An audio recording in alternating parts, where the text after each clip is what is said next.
On the Wirral there's a village that wasn't supposed to grow naturally. It wasn't built around a church, it wasn't built around a market.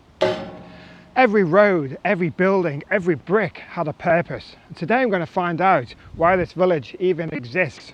This is the official Wirral YouTube channel.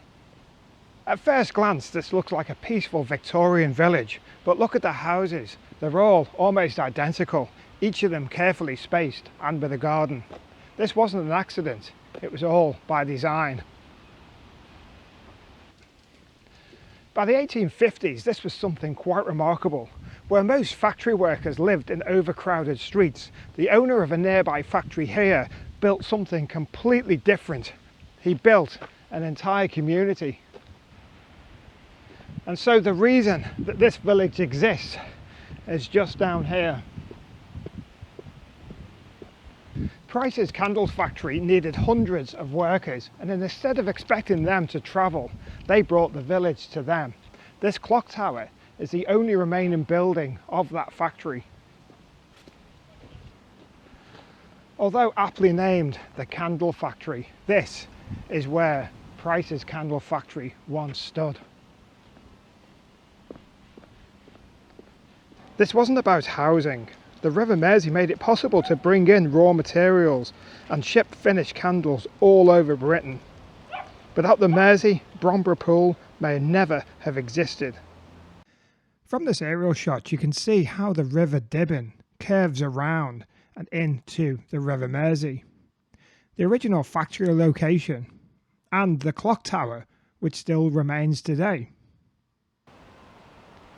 So this is the original factory buildings, the only one that's still here, and all of the buildings and houses around here are on factory grounds and look new.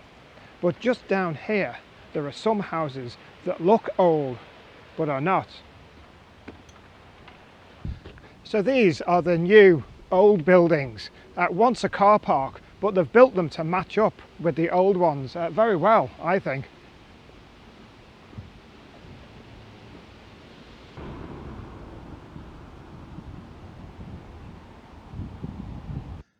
On October the 8th, 1940, a German Junkers Ju-88 bomber crash-landed at Bromborough Pool after being shot down by the RAF.